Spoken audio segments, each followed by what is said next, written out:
नमस्कार, मैं हूं आपके साथ साक्षी। बिहार के मधेपुरा जिले को राजनीति में खास दर्जा हासिल है।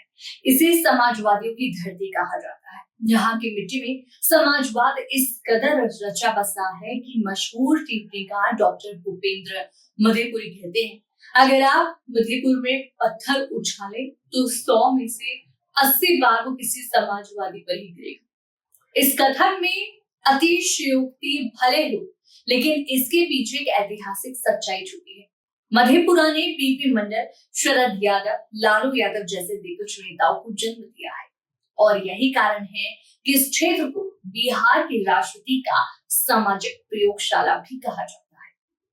भूपेंद्र नारायण मंडल विश्वविद्यालय के सहायक प्राध्यापक डॉक्टर श्रीमंत जैनेन्द्र बताते हैं कि मधेपुरा की समाजवादी सोच सिर्फ राजनीति की उपज नहीं बल्कि इसके ऐतिहासिक और सांस्कृतिक आधार भी है। बुद्ध के अंग प्रदेश से निकलने के बाद वो अपने शिष्यों के साथ इस क्षेत्र में आए। यहाँ अनेक बौद्ध मठ स्थापित हुए और क्षेत्र बौद्ध धर्म के प्रभाव में रहा, जो सामाजिक न्याय, समानता और करुणा पर आधारित था। और यही आधार आगे चलकर समाजवाद की जड़ों में समापित हो गया। हालांकि ये ऐतिहासिक विरासत अब चर्चा का विषय नहीं बनी है। आज जब मधेपुरा की बात होती है तो अधिकतर लोग उसे एक पॉपुलर नारे से ही जानते हैं, रोम पोप का, मधेपुर गोप का।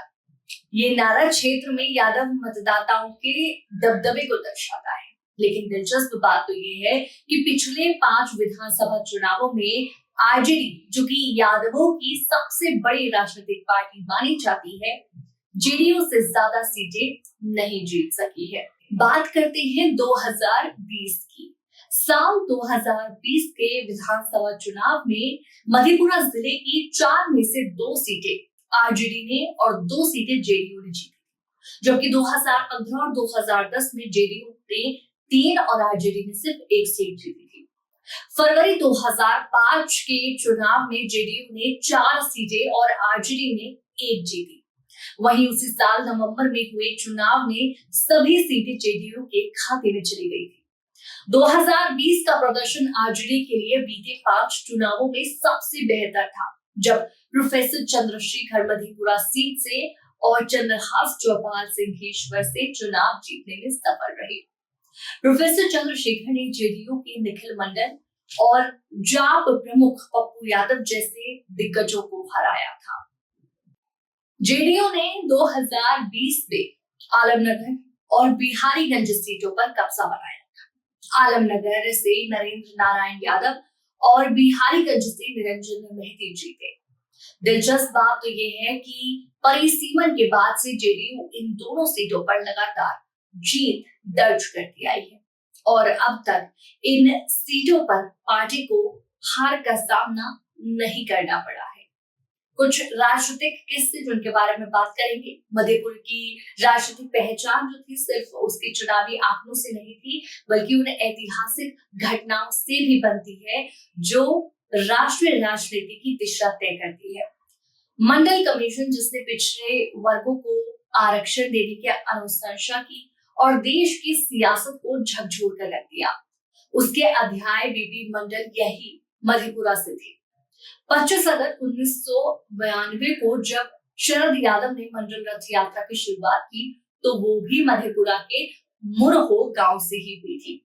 उस यात्रा में देश के दिग्गज नेता वीपी सिंह, लालू यादव, रामविलास पासवान और नीतीश कुमार जैसे चेहरे शामिल थे और इन बातों का इतिहास भी गवाह है। इतिहास गवाह है कि मधेपुरा ने लालू यादव और शरद यादव के बीच सियासी टकराव भी देखा है, जहां दोनों नेताओं ने एक दूसरे को चुनाव में पटखनी दी थी। अब जब बिहार में फिर से चुनावी मौसम दस्तक दे रहा है तो मधेपुरा की लड़ाई एक बार फिर बेहद दिलचस्प होने वाली है। इस बार की बात करें तो इस बार 5 पूर्व मंत्री चुनावी मैदान में उतरने की तैयारी में है। आरजेडी से मौजूदा विधायक प्रोफेसर चंद्रशेखर दोबासा टिकट की उम्मीद कर रहे हैं। हालांकि मंत्री पद पर रहते हुए उनके कई बयानों ने पार्टी को असहज कर दिया था। जेडीयू से आलमनगर में मौजूदा विधायक नरेंद्र नारायण यादव फिर से चुनाव लड़ना चाहते हैं। सिंहेश्वर सीट से जेडीयू के पूर्व मंत्री रमेश ऋषिदेव टिकट के दावेदार हैं। हालांकि वो पिछला चुनाव हार चुके हैं। आज के लिए इतना ही। हमें कमेंट सेक्शन में बताइए कि आपको ये जरूरी खबर कैसी लगी और साथ ही चैनल को सब्सक्राइब करना ना भूलिएगा।